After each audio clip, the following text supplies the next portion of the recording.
এবং তাছাড়াও আমার সাথে অরূপ খান, আমার সাথে অলোক, আমার সাথে অলকা থেকে শুরু করে অনেকেই আছেন, ইন্দাস থেকে শুরু করে আমি বাদ বাকি রিলিফও অন্যান্য জায়গায় মলয় এখানে কাজ করছে, মলয়, নরেন, অরূপ চক্রবর্তী সবাই মিলে এবং ডিএমএসপি উদ্যোগ নিয়ে করেছেন। বাদ বাকিটা আমি ওদের দেখে দিতে বলবো।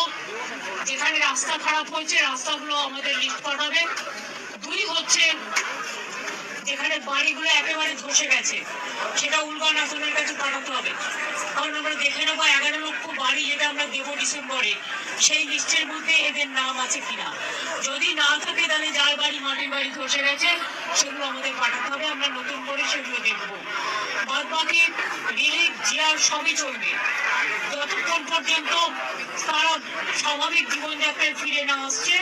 সরকারের দিক থেকে যেন কোনো ঔদাসীন্য না হয়, মানে কোনো অবহেলা না হয়। আমি বিশেষ করে এখনো আমার খারাপ লাগছে, আমি দুঃখে। আমরা কৃষকদের সাহায্য করব জল মিটে যাওয়ার পরে। আজকে অলরেডি রিভিউ মিটিং এ বলা হয়েছে এবং আমাদের ক্রপ ইন্স্যুরেন্স স্কিম আছে, গভর্নমেন্ট পুরো টাকাটাই দেয়। আমরা রাস্তাগুলো সার্ভে করতে বলেছি, গ্রামীণ রাস্তা, এছাড়াও জল, পানীয় জল সরবরাহ থেকে শুরু করে জিয়ার যেটা বন্যা হলে রিলিফ চলে সবই চলবে। তার মধ্যে যেখানে মানুষ বানভাসী সেখানে অনেকগুলো কিচেনও চলছে।